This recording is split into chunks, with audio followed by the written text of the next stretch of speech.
Bienvenidos a Crímenes Nocturnos.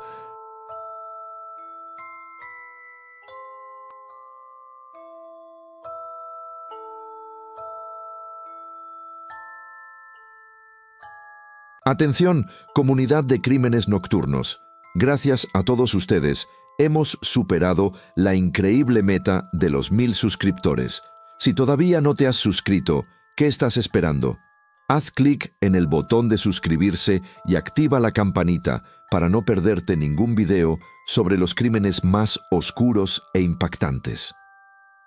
Nos encantaría saber más sobre ti. Déjanos un comentario con tu país y cuéntanos desde dónde nos estás viendo. También estamos pensando en hacer un sorteo para agradecerte por tu apoyo. ¿Qué te gustaría que sorteáramos? Estamos considerando un libro de crímenes que te mantendrá al filo de tu asiento, pero estamos abiertos a tus sugerencias. Tu opinión cuenta mucho y queremos seguir creando contenido que disfrutes. Así que deja tus ideas, comparte el video y ayúdanos a seguir creciendo esta increíble comunidad. Gracias por ser parte de Crímenes Nocturnos. El viernes 18 de noviembre de 1994, Belinda celebraba su cumpleaños con su prometido, William. Sin embargo, no era un día tan festivo como ella hubiera esperado. Estaba preocupada por su hermano Jay, que no se había puesto en contacto con ella en ese día tan especial, como le había prometido días antes. La tarde siguiente, William fue a ver la casa móvil de su futuro cuñado en el 13748 de Coral Drive, en el condado de Duval, Florida, para ver cómo estaba. Aunque las luces de la casa estaban encendidas, no había nadie, y el Cadillac que Jay conducía no estaba a la vista. Jay se marchó poco después, pero regresó con Belinda varias veces en los 2 días siguientes. La pareja empezó a preocuparse cada día que pasaba. Jay se había perdido el cumpleaños de Belinda y no había ido a trabajar 2 días seguidos. La pareja decidió volver una última vez y echar un vistazo más de cerca, esta vez dentro de la residencia. Ese domingo llegaron a la casa. William consiguió entrar rompiendo una ventana trasera. Nada más entrar, se encontró con un olor nauseabundo que emanaba del interior de la vivienda. William entró en la pequeña vivienda y se dirigió al dormitorio. La habitación estaba desordenada. Era evidente que todo estaba mal. Como se informa en la petición del Estado a la Corte Suprema de Florida, William entró en el cuarto de baño ese día y se dio cuenta de que había un montículo en el baño. Extendió la mano para tocar el objeto, que era duro al tacto. Quitó una parte de la manta y descubrió los restos en descomposición de Jay. Inmediatamente, él y Belinda pidieron a los vecinos que llamaran a la policía. Los agentes examinaron metódicamente la escena del crimen y se obtuvieron pruebas forenses de la pequeña casa móvil. También se entrevistó a familiares, amigos y vecinos del fallecido con la esperanza de obtener información sobre el asesinato. Durante el registro de la vivienda, la policía descubrió que la cartera de la víctima, junto con sus documentos personales de la víctima, habían sido esparcidos descuidadamente sobre la cama. Junto a la cama, en el suelo, había un montón de sábanas y un gran escalón cubierto de sangre. Lo más probable es que la piedra se recogiera en el jardín y pesara unos 18 kilos. Tras una inspección más detallada, los investigadores encontraron una gran concentración de sangre salpicada en el suelo del baño donde se descubrió el cuerpo. La policía también descubrió botellas de licor en miniatura y latas de cerveza esparcidas por toda la casa. Se encontró un recibo a nombre de Timothy Whitfield y faltaban el coche y el reloj de la víctima. Un examen médico mostró que Jay tenía la frente y el pómulo aplastados. El Estado sostuvo más tarde que las lesiones eran consistentes.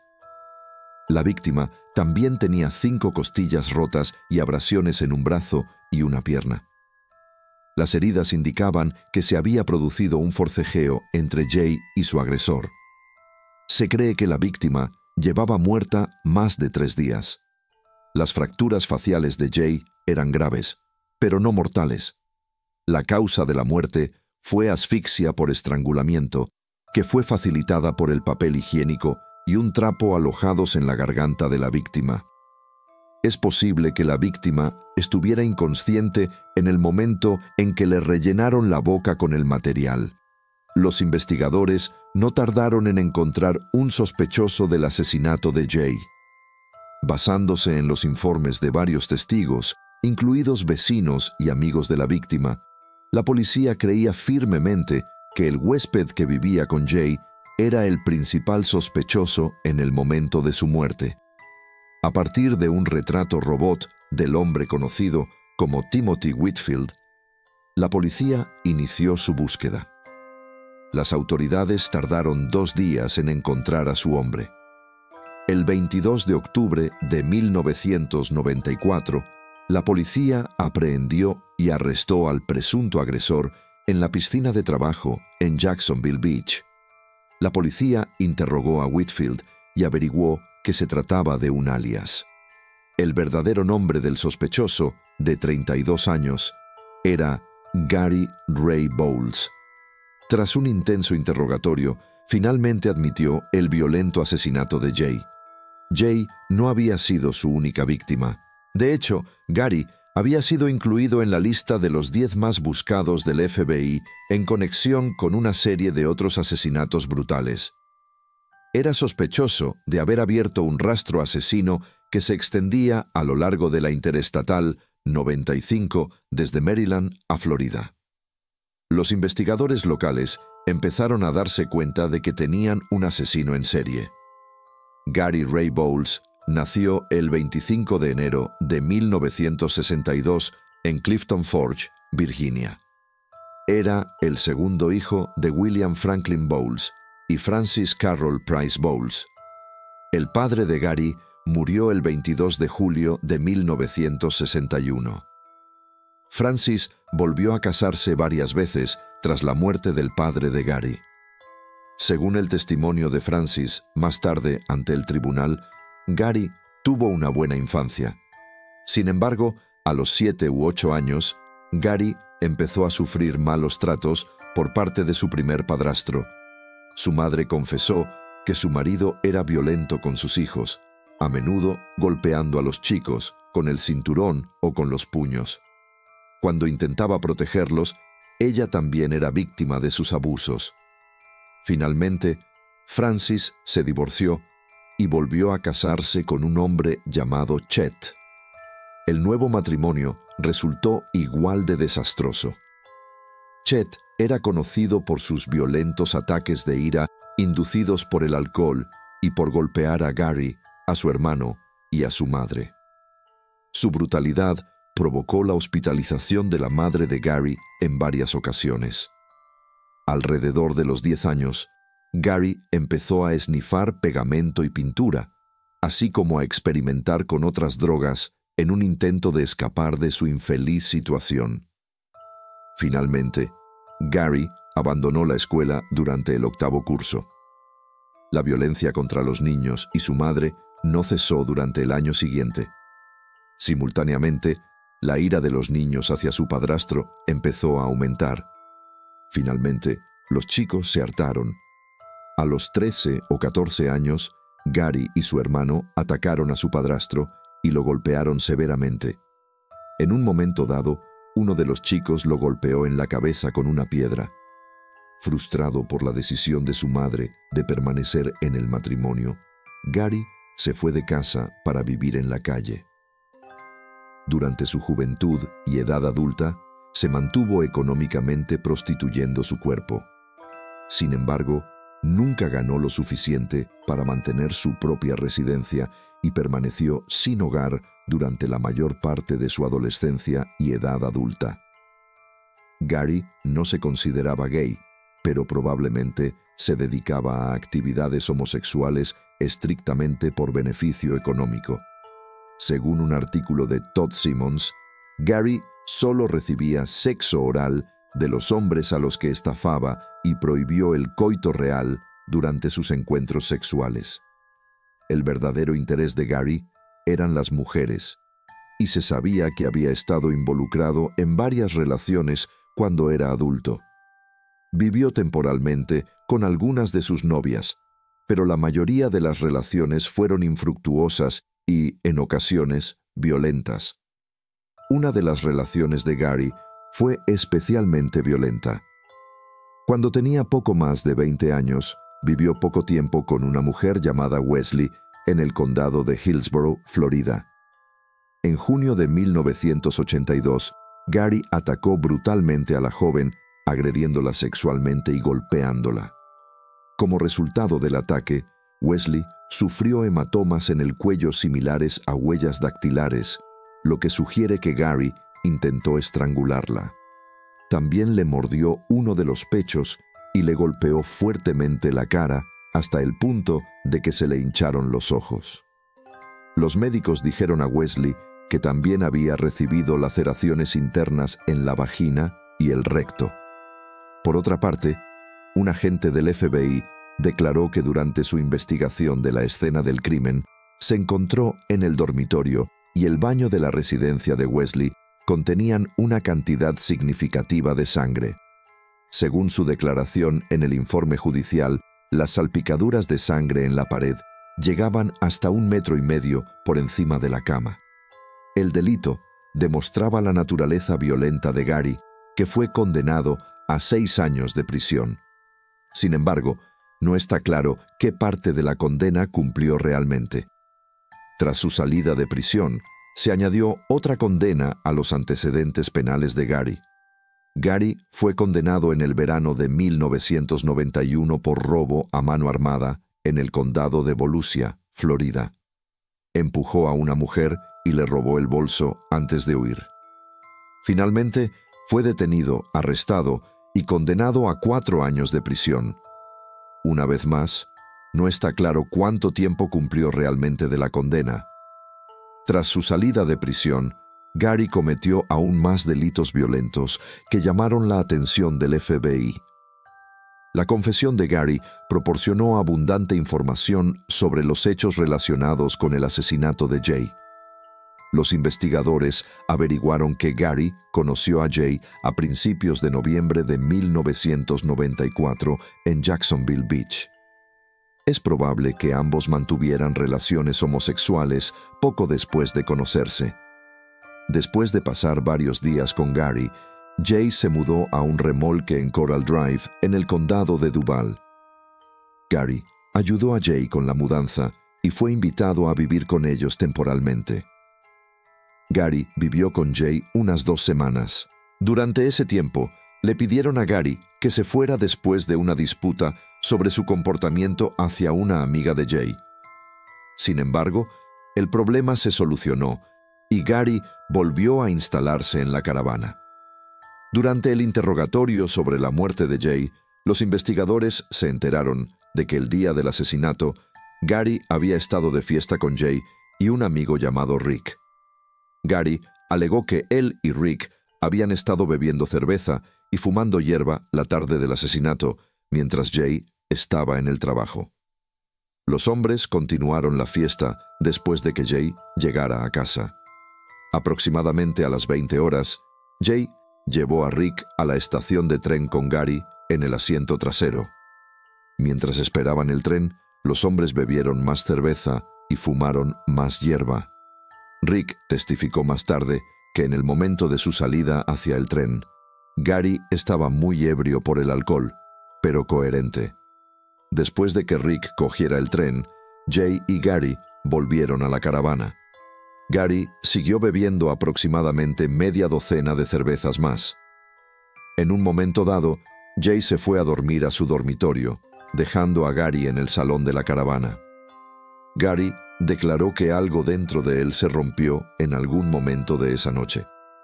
Gary confesó a la policía que salió, cogió la piedra, la metió en casa y la puso sobre la mesa.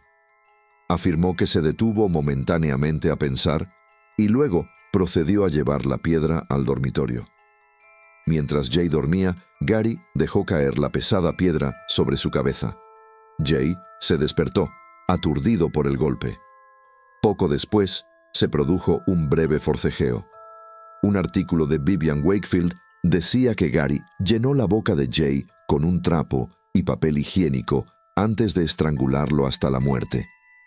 Las transcripciones no oficiales de la corte en tiempo real, hechas más tarde durante el juicio de Gary, declararon que él cogió el coche de Jay y posiblemente su reloj y se marchó de la caravana, pero luego volvió a la casa.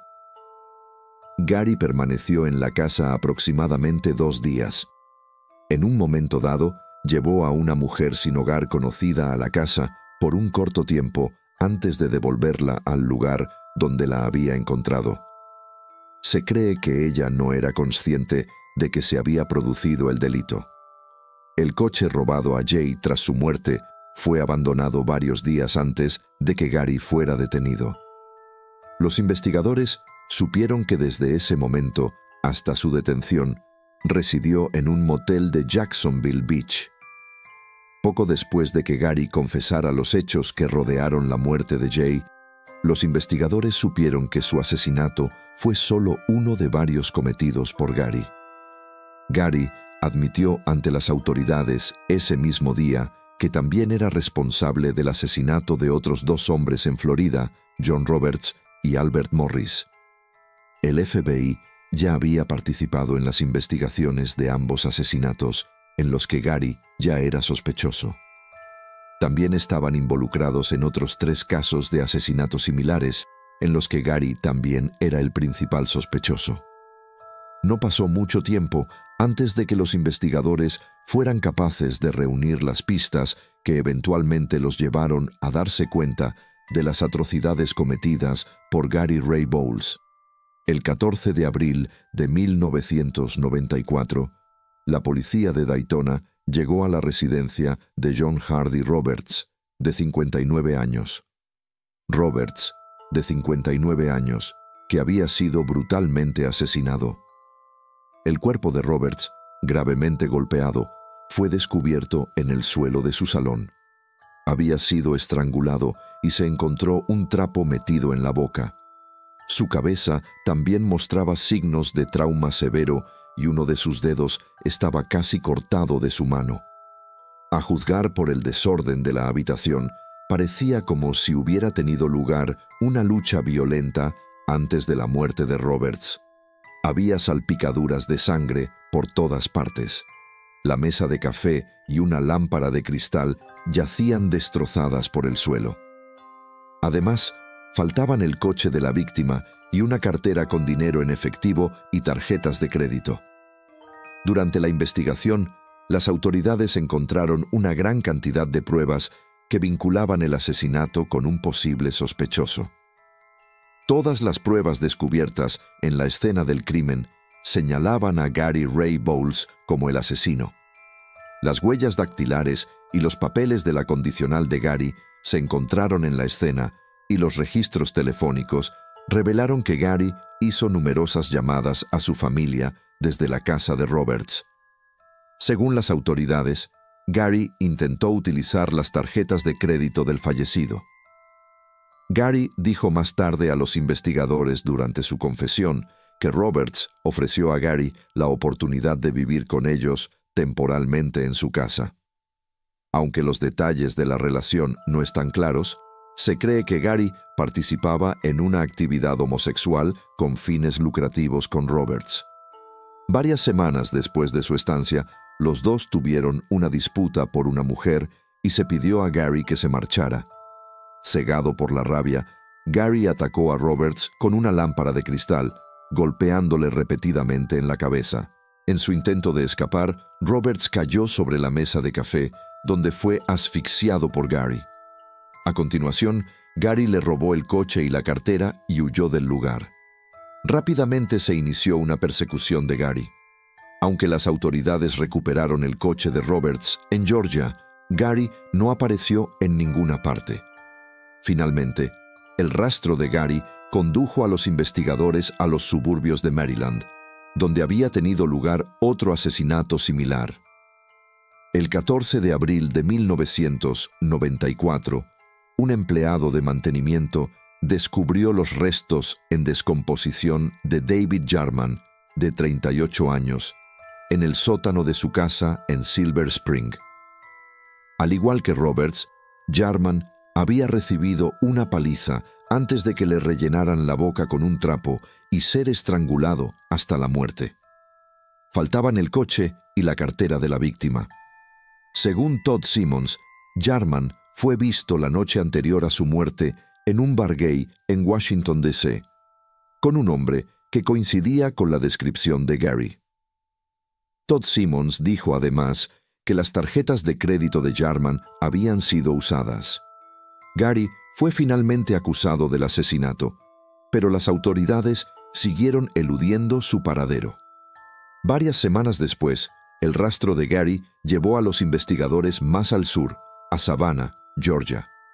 Los restos en descomposición de Milton Bradley, de 72 años, fueron descubiertos el 5 de mayo en un club de golf. Un examen médico determinó más tarde que Bradley había sido salvajemente golpeado antes de ser estrangulado. Al igual que Roberts y Jarman, la boca de la víctima fue rellenada con material antes de ser asfixiado.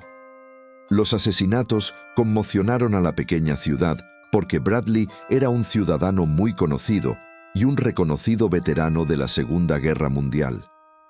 Según Bob Morris del Savannah Morning News, Bradley era un hombre tranquilo y amable que era generoso hasta el extremo. Morris declaró que había sufrido una grave lesión en la cabeza durante la guerra, que más tarde le obligó a recibir una lobotomía. El procedimiento le causó un ligero deterioro mental, lo que sin duda le hizo más vulnerable, presa de personajes desagradables como Gary Bowles. Durante una investigación de la escena, el oficial de policía John Bess descubrió una huella que más tarde coincidió con la de Gary. Además, Bradley había sido visto en compañía de un hombre que coincidía con la descripción de Gary varias veces en los días previos a su asesinato. Había pocas dudas de que Gary había participado en el asesinato. En julio, el popular programa de televisión America's Most Wanted filmó un segmento sobre los crímenes que se creía que Gary había cometido. Tras su emisión, el programa recibió numerosas respuestas de espectadores que afirmaban tener información sobre su paradero. Gary fue acusado del asesinato de Bradley, pero siguió eludiendo al FBI y a las autoridades estatales.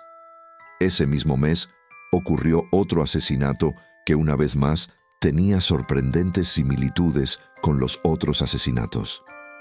El 19 de mayo, el cuerpo de Albert Morris, de 37 años, fue descubierto en su caravana en el condado de Nassau, Florida. Le habían golpeado en la cabeza con un objeto contundente, le habían disparado en el pecho y le habían estrangulado.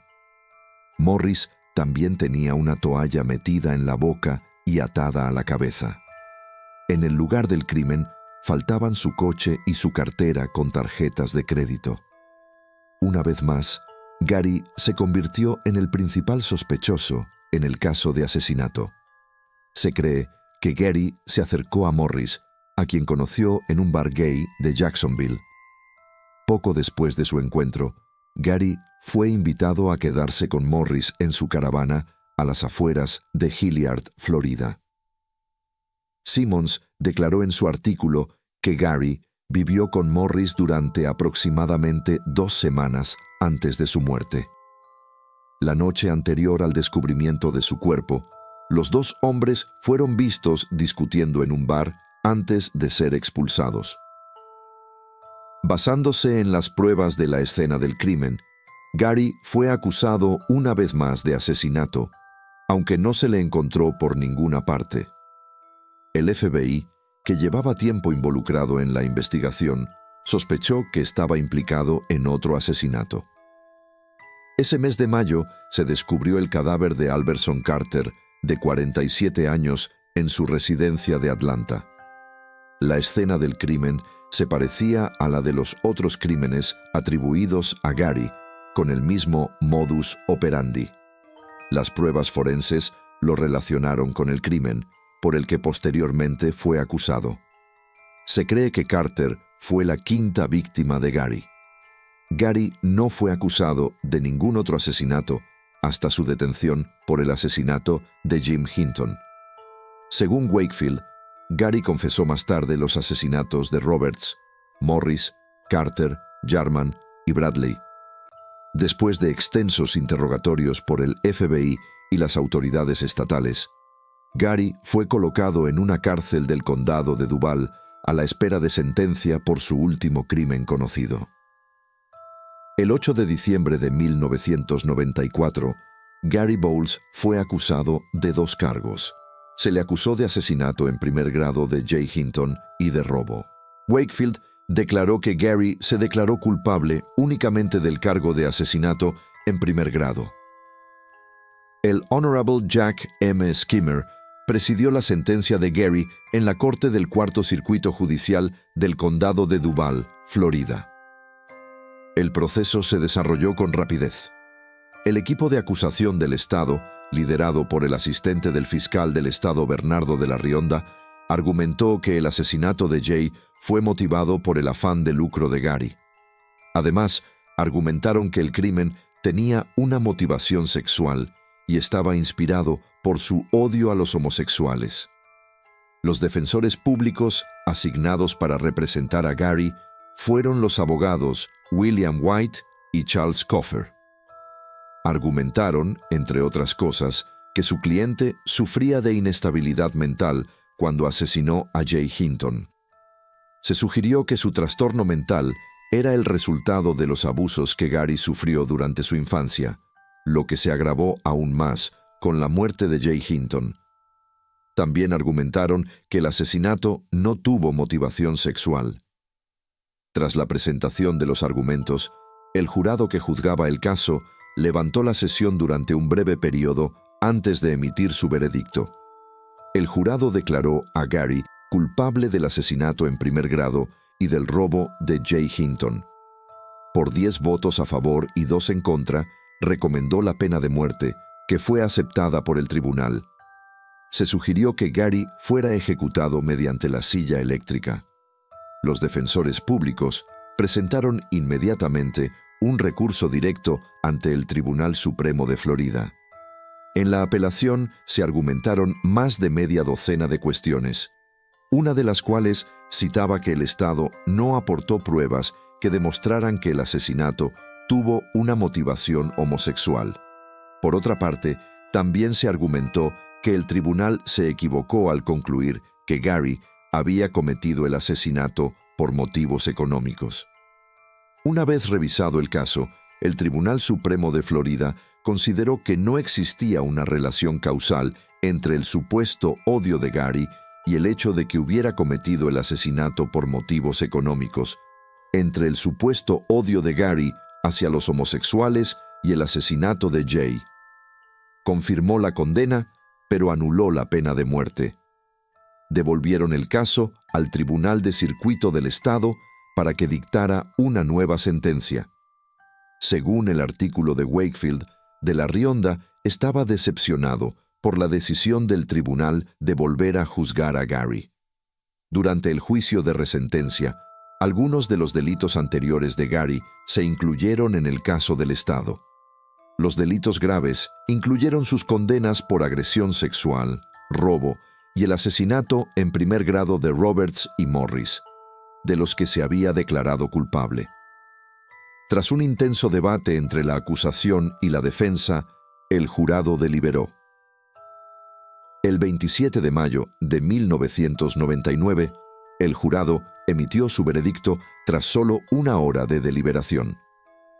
Por unanimidad, declararon culpable a Gary Ray Bowles y volvieron a sugerir que se le condenara a muerte en la silla eléctrica.